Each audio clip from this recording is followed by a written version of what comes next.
अस्सलाम वालेकुम दोस्तों, मेरा नाम है मुनीर कुरैशी और आप देख रहे हैं अक्स टीवी। दोस्तों, आज हम बात करने वाले हैं बख्तावर ड्रामे की एपिसोड नंबर 3। तो चलिए नाजरीन, शुरू करते हैं। बख्तावर की अम्मी जैसे ही नमाज़ पढ़ के आती है तो हर तरफ बिखरे हुए बाल दिखती है और ऊंची आवाज़ में बख्तावर को बुलाती है। बख्तावर जब सामने आती है तो उसकी अम्मी चौंक जाती है क्योंकि बख्तावर ने अपने बाल काट दिए होते हैं और बॉय कट बना ली होती है और वो कहती है कि अम्मी, आज से मैं आपकी बेटी नहीं, मैं बेटा हूँ। बख्तू नाम है मेरा। उसकी माँ कुछ बोलना चाहती है बट बख्तू कहती है कि अब मैं लड़का बन के काम ढूंढूंगा। कुछ देर बाद दरवाजे पर दस्तक होती है। बख्तावर की अम्मी बाहर जाती है तो मालिक मकान बाहर होता है। बख्तू अपना तारुफ कराता है कि मैं बख्तावर का जुड़वा भाई हूँ। मालिक मकान कहता है, इधर बदमाशी गुंडागर्दी नहीं करनी वरना मैं घर से निकाल दूंगा। बख्तू कहता है, जी मैं बहुत अच्छा लड़का हूँ। मालिक मकान मौलवी साहब होते हैं, उनकी बीवी भी जवान होती है। वो बख्तू को देख के कहती है कि बच्चा है अभी। मौलवी कहता है, बालिग मर्द है, बच्चा नहीं है, तुम जाओ अंदर, तुम्हारा क्या काम इधर। इस तरह बख्तावर से बख्तू का अपने मालिक के साथ पहला टाकरा हो जाता है। दोस्तों, अब बख्तू लड़का बन के बाहर काम ढूंढने जाता है।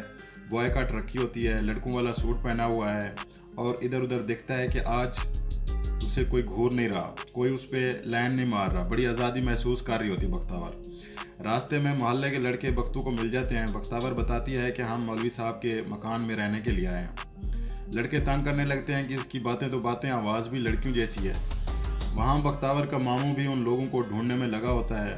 बख्तावर और उसकी अम्मी पहले जिनके घर रहते थे वो बख्तावर के मामू को कॉल करके बता देता है कि बख्तावर और उसकी अम्मी इधर रहने के लिए आए थे लेकिन अब कहीं चले गए हैं। बख्तावर का मामू कहता है, उनको ढूंढो, मेरी बहन मुझसे नाराज़ होकर चली गई है। अब हम देखते हैं बख्तावर एक दो जगह नौकरी देखने के लिए जाती है लेकिन उसे नौकरी नहीं मिलती। घर में परेशान बैठी होती है। उसकी अम्मी उसके पास आके कहती है, बेटा मैं तो कहती हूँ फिर से वही लड़की बन के रहो तो ठीक है, कोई ना कोई हल निकल आएगा। बख्तावर जवाब देती है, अम्मी मैं कोई गलत काम तो नहीं कर रही, बस अपने आप को महफूज रखने के लिए छोटा मोटा झूठ बोल रही हूँ।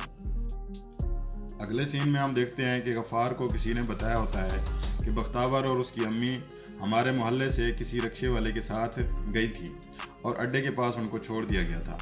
वो उसी वक्त बख्तावर के मामू को कॉल करके बताता है कि आपकी बहन और भांजी का पता चल गया है, तुम जल्दी से शहर पहुंचो। अब हम देखते हैं बख्तू घर से बाहर निकलता है तो सामने मौलवी साहब मिल जाते हैं। वो कहता है, कोई काम काज कर रहे हो कि नहीं? 10 दिन बाद महीना मुकम्मल हो जाएगा। मैं तो बस ऐसे ही बता रहा था कि हर काम वक्त पे अच्छा लगता है। बख्तू कहता है, एक एक दिन का हिसाब रखा हुआ है आपने तो मौलवी साहब, आप फिक्र नहीं करें, आपको रेंट टाइम पर मिल जाएगा।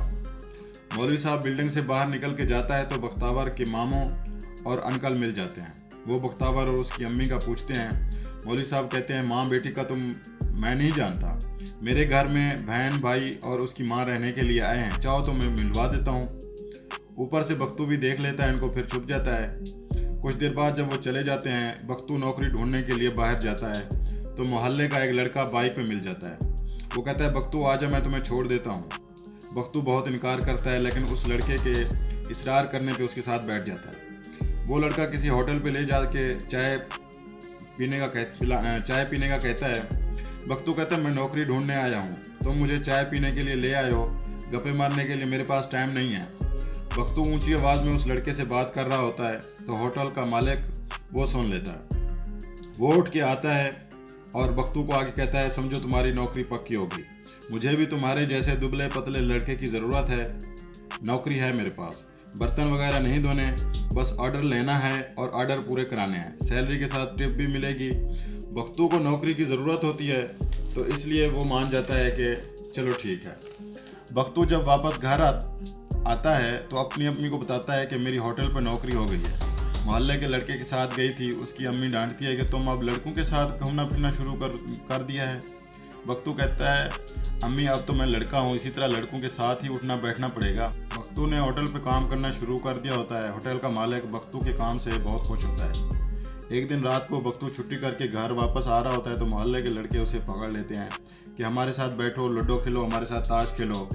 बख्तू बीच बचाव की बहुत कोशिश करता है लेकिन लड़कों के बहुत ज़्यादा इसरार करने पर बख्तू वहाँ थोड़ी देर के लिए रुकता है और वो लड़के ज़बरदस्ती बख्तू को सिगरेट पिला देते हैं। बख्तू वहाँ से किसी न किसी तरीके से भाग के घर चला जाता है। अगले सीन में हम देखते हैं बख्तू के होटल पे मलिक साहब की एंट्री होती है।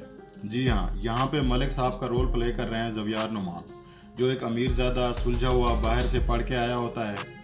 मलिक साहब को इस होटल की चाय अच्छी लगती है, वो अक्सर आता रहता है। लेकिन बख्तू से पहली मुलाकात होती है। बख्तू ऑर्डर लेने जाता है तो मलिक साहब कहते हैं, लगता है नए आए हो।